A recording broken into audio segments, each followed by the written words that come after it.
arrive avec son stade olympique, le roi des Pepsi, sa cour à scrap, ses bijouteries et sa lousse d'un bas. Marinaro! Comment ça va tourner, nos belles? Jean Charlot! Comment ça va? Wouh! Wouh! Wouh! Attention, va-t'en pas trop loin, on ne suit plus. OK. OK. Tu veux commencer avec quoi? Mais comme Floride je t'avais dit, là, j'ai eu l'opportunité de croiser Carey Price il y a 2 jours de ça. Ah, attends! Ouais. Je gardais ça pour la fin. Ah, OK, on va garder ça pour la fin. Mais tu m'as dit que tu vas commencer. T'as rencontré Carey Price. Oui, oui. Comment va le cow-boy? Il va très bien. Il a l'air vraiment en forme. Puis je lui ai demandé s'il faisait un peu de patin, s'il jouait dans un genre de ligue de garage ou chausser les patins de temps en temps. Et lui, il m'a dit, écoute, j'ai déjà chaussé les patins, je chausse les patins de temps en temps. Il dit, mais honnêtement, les patins, patiner me fait pas mal. Mais il dit, un chose, c'est sûr, je peux pas garder les buts. Il dit, parce que... Il joue dans le jeu. Oui. Il joue dans le jeu avec ses amis, pour le fun. Il joue à la défense. Oui. Puis il dit, si jamais je devrais être gardien de but, avec toutes les manœuvres, tous les mouvements que je dois faire de gardien de but, il dit, j'aurais de l'enflure épouvantable. Ah ouais. Puis il dit, ça m'empêchait de faire mon travail comme je voulais. Et donc, il y avait de la douleur, il y avait de l'enflure. Évidemment, il n'était pas le même gardien de but. Et c'est pour ça qu'il a pris sa retraite. Je lui ai posé la question, tu sais, quand tu regardes Jonathan Toews, ou même là, j'aurais pu même ajouter Gabriel Landeskog, est-ce que ça t'inspire? Puis lui, il dit, écoute, j'ai plus un genou de la Ligue nationale de hockey. C'est aussi simple que ça. Là. Est-ce que Jonathan Toews, on peut y croire vraiment, par contre? Il a l'air très sérieux dans la démarche. Oui. Est-ce qu'on peut y croire vraiment? Bien, est-ce qu'on peut y croire? Moi, un gars de caractère comme ça, je serais pas prêt à débourser beaucoup pour lui parce qu'on sait jamais. Écoute, ça fait 2 ans qu'il joue pas. Mais si jamais je pourrais avoir un gars comme ça à bas prix, je prendrais la chance. Je prendrais le risque. Est-ce que ça peut devenir la plus belle gageure de la prochaine saison? C'est rare, ceux qui ont été à l'écart du jeu pendant 2 ans, de revenir et d'avoir beaucoup de succès. Mais c'est possible. La Floride a perdu hier. Qu'est-ce que tu n'as pas aimé là-dedans? J'ai rien aimé là-dedans, honnêtement. Puis c'est drôle, hein? Parce que moi puis toi, il faut dire les vraies choses, là. On pensait que la Caroline était finie hier soir. Puis peut-être qu'ils vont être finis le match après, puis peut-être qu'ils vont finir le match après ça. T'as vu les images d'hier matin à l'entraînement, Caroline? Assis à la bande, comme dans une ligue de bière. Ouais. On dirait la ligue des pressions du lundi soir pendant le réchauffement d'avant-match. D'un vaché sa bande, Kéké fait des mamours à gauche pas à droite. C'était n'importe quoi. C'était un club déjà en vacances. Pouf, gagne le match. J'ai pas aimé l'échec avant des Panthères de la Floride parce que d'habitude, ils ont un échec avant qui est très efficace. Comment ils peuvent garder la rondelle dans la zone adverse puis appliquer beaucoup de pression, j'ai pas aimé ça non plus. J'ai pas aimé le sentiment d'urgence parce qu'il y en avait pas. On dirait qu'ils ont attendu jusqu'à la fin pour essayer de se réveiller. Évidemment, la perte de Mikkola a fait très mal. Et le fait que A.J. Greer n'était pas là non plus, parce qu'ils ont déjà gagné sans Reinhardt, mais hier soir, ils étaient sans Reinhardt, sans Mikkola, sans A.J. Greer. Mais on doit aussi donner beaucoup de crédit aux Hurricanes de la Caroline, parce que, comme je viens de dire, tu pensais qu'ils étaient morts. Moi, je pensais qu'ils étaient morts. C'était facile pour eux autres de penser qu'ils étaient morts parce qu'ils avaient été complètement démantelés, détruits pendant 3 matchs. Ils perdaient par 3, 4, 5 buts. C'était facile pour la Floride. Et le fait qu'eux autres se sont dit hier soir, on veut prolonger cette série-là, on veut souffrir encore plus. On n'a pas encore souffert assez. Chapeau. Parce que moi, si j'allais parier là-dessus hier soir, là, je te dis, je pars de la maison. Ah ouais, moi aussi. J'aurais pas mis la maison là-dessus, là, mais si oui, je l'aurais perdu. Ouais. Effectivement, il n'y avait aucun doute dans mon esprit que la Floride gagnerait presque une main dans le dos. En dépit des absences de taille comme Mikkola. Là, qui est Mikkola, est-ce qu'il ne te rappelle pas un certain Chara par bout? Peut-être parce qu'il porte le 77, il me fait penser à Edmund de temps en temps, mais quelle signature? J'exagère pour faire un point, là. Mais parce que c'est un gars de 6 pieds 5, puis c'est un gars qui porte le 77. Puis peut-être, puis il aime se transporter vers l'avant de temps en temps, mais peut-être ça s'arrête là. Quelle signature de contrat? Agent libre, 3 ans, 2,5 par saison. Ça, c'est le genre d'agent libre que le Canadien doit trouver quelque part. Exactement. Et écoute, il est devenu de l'or. Mais Et ça nous met ça nous met en pleine face le génie de Bill Zito. Oui, exactement. Parce que ça, c'est pas une question de dire je retiens un gars 2 millions en bas de la valeur réelle parce qu'il est bien ici puis il veut continuer de jouer en Floride. Là. Non, non, non. Je l'ai trouvé, je l'ai scruté, je l'ai regardé, je l'ai aimé, puis j'ai dit Sylvain Lefebvre va faire un bon job avec ce gars-là. Oui. Regarde les résultats. Hier, c'était un match depuis fort longtemps. Peut-être la dernière fois, c'était le match numéro 6 contre Toronto, que j'ai pensé que les Panthères étaient battables. Que c'est pas eux qui vont gagner la Coupe Stanley, tu sais. Mais encore une fois, il y en a plusieurs qui pensent que ça va être eux parce que quand tout le monde est en santé, ils vont être durs à battre. Mais comme je les ai vus hier, j'ai pas aimé ce que j'ai vu. Mais j'ai regardé le match avec un de mes chums qui m'a fait remarquer, parce que lui, il est plus intelligent que moi, il dit, écoute, c'est des humaines à la fin de la journée. C'était une mauvaise soirée au bureau, puis ils l'ont eu. Ça arrive à tout le monde. On peut pas demander la perfection tout le temps. Là. Mais sur ce point-là, j'ai hâte de voir comment les Oilers et les Stars, surtout, vont sortir ce soir, parce que de la façon dont Edmonton se comporte, c'est une équipe qui peut rêver gagner la Coupe Stanley. Là. C'est une équipe qui, s'ils gagnent ce soir puis prennent une avance de 3-1... Ils sont intimidants, Tony. Je pense que ce serait vraiment difficile de les battre à ce moment-là.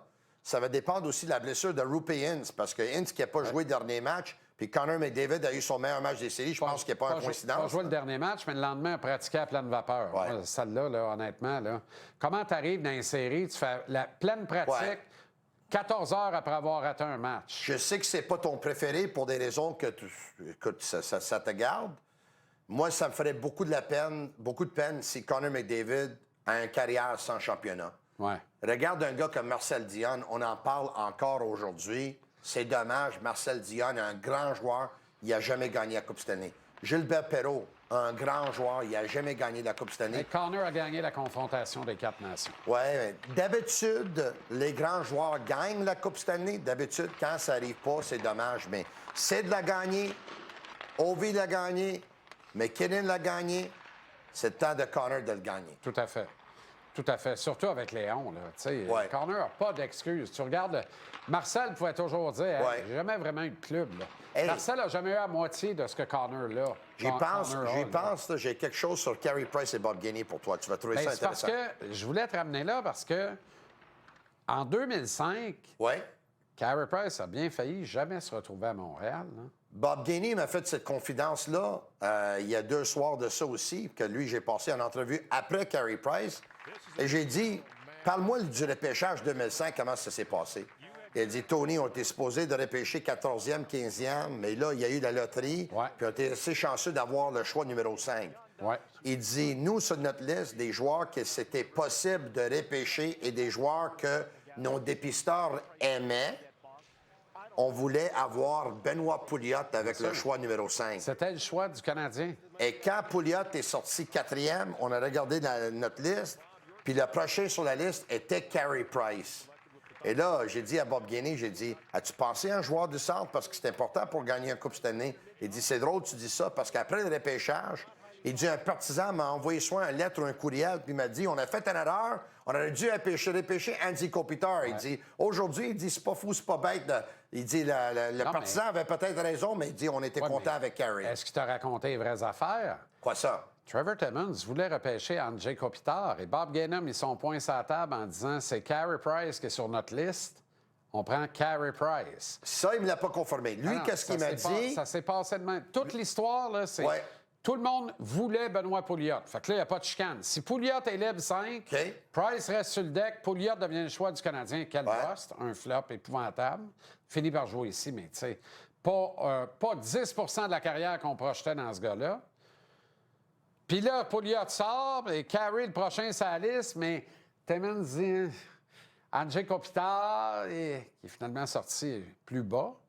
Puis Bob dit non, le prochain sur la liste, c'est Carey Price, on va prendre Carey Price. Et on comprend un peu mieux pourquoi, 2 ans après, en 2008, Bob a dit à Carbo on garde Carey, et puis il goal. Oui. Bob, qu'est-ce qu'il m'a dit? Il m'a dit écoute, on avait nos dépisteurs, eux autres qui ont fait le travail, puis il fallait leur faire confiance. C'est ça qu'il m'a dit, il y a 2 jours de ça. Et là, ensuite, j'ai dit, pour toi, tu savais déjà que c'était ton numéro 1. Il dit, pour moi, il n'y avait pas de doute que Carey Price était un cheval de course. Là, puis il dit, je voulais y aller de l'avant avec lui. Et il dit que plus tard, quand j'étais conseiller à Pierre Gauthier, il dit, les Blues de Saint-Louis avaient besoin d'un gardien de but. Ils voulaient Carey Price, mais on les a échangés Yaroslav Halak. Il dit, c'est comme ça.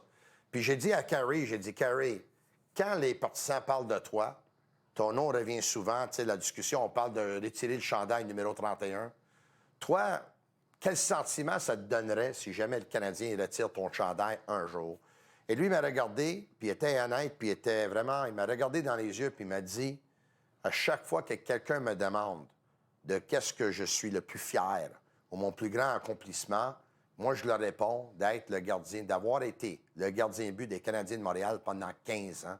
Donc, il dit, pour moi, ça, c'est assez. Ça ne veut pas dire qu'il ne prendrait pas si jamais on décide de retirer son chandail 31, là. Mais c'est une bonne réponse, ce que lui a dit.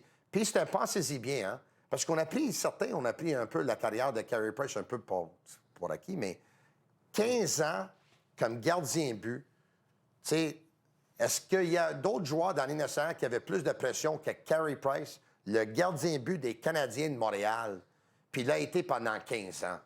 Tu sais, Montembeault est ici, là, depuis, 4 saisons? 3-4 saisons? Et là, il a un contrat un autre 2 ans. Ça va faire 6 ans. Imagine Montembeault, encore 9 ans après ça, être le gardien de but numéro 1 des Canadiens de Montréal. Carey a réédité le livre des records aussi, qu'on le veuille ou non. Ouais. Évidemment, on va toujours dire qu'il n'a pas gagné la Coupe Stanley. Ouais. Mais moi, je pense qu'il va avoir sa place au Temple de la renommée du hockey. Il n'a pas gagné, mais... Et si j'étais le Canadien, une fois le Temple de la renommée réglé, le 31 s'en va dans le plafond. C'est sûr. Tu peux pas... Je verrais très mal le Canadien dire « Carey est au Temple de la renommée, mais nous autres, on va pas retirer son numéro. » Mais comment tu peux mettre le... OK, moi, j'ai pas de problème, OK? Mais je dois poser une question quand même, là. Comment tu vas retirer le 31 si tu n'as jamais retiré le 22 ou le 25 de Steve Shutt puis Jacques Lemaire? Mérite pas d'avoir le chandail retiré? On pourrait en parler longtemps. C'est un intéressant débat. C'est un intéressant débat. Mais pendant 6 ans, il faisait partie... Peut-être le 22. Pendant 6 ans, il faisait partie du meilleur premier trio de la Ligue, là. Oui, oui, tout à fait. Un trio que tout le monde marquait entre 50 et 60 buts sur ce trio. Mené par un certain 10, là. Ça, c'est sûr et certain. Mais sans rien enlever aux 25 et aux 22. Mais je vais dire ça de Carey Price. On ne le saura jamais. Mais moi, je suis convaincu qu'en 2021, si Carey Price garde des buts pour les Lightning de Tampa Bay, puis Vasilevski garde les buts pour le Canadien, le Lightning gagne la Coupe Stanley avec Carey Price. Malheureusement, il n'y a jamais eu l'équipe qui pouvait gagner la Coupe Stanley. Exactement. Les gens voulaient que lui essaie d'en voler un à la Patrick Roy, mais ça arrive pas bien souvent. Là. Il était diminué. Et, tu sais, il n'y avait pas la santé que Jean-Sébastien Giguère a eue quand il a gagné la Coupe Stanley, et surtout quand il l'a perdu puis il a gagné le trophée Conn Smythe, alors qu'il était au sommet de son art, puis il était absolument imbattable. Quand Kreider lui est rentré dedans en 2014, là, ça fait beaucoup de dégâts. Puis lui, cette année-là, il avait gagné le trophée Vezina, il avait gagné le trophée Hart, il avait gagné 4 trophées individuels, Carey Price. Mais il y a eu des bons moments par la suite, mais le dommage était fait. Mais il s'en va dans le plafond. Il s'en va dans le plafond, mais je pense que ça va commencer par le Temple de la renommée. Puis le Temple de la renommée, c'est une affaire... Ça, il rentre, ça, c'est sûr et certain. Oui, parce que le Temple de la renommée considère également des succès en sélection nationale. Il a été sensationnel sous l'unifolié. Je lui ai demandé s'il y avait des conseils pour Jacob Fowler, à qui on dit déjà ça va être le prochain, the next one. Il dit, le gardien but, il dit, moi, je me suis mis tellement de pression moi-même sur les épaules, puis c'est normal qu'un gardien de but fait ça. Moi, mon conseil à lui, c'est d'essayer de bloquer toute la pression qui vient de l'externe et de s'amuser en jouant au hockey, parce qu'il dit, moi, à un moment donné, j'avais 19 ans aussi, j'ai joué dans les séries, dans la Ligue américaine, puis qu'est-ce que je donnerais pour avoir cette opportunité-là d'y retourner? OK, Bello! Salut, là! Ciao!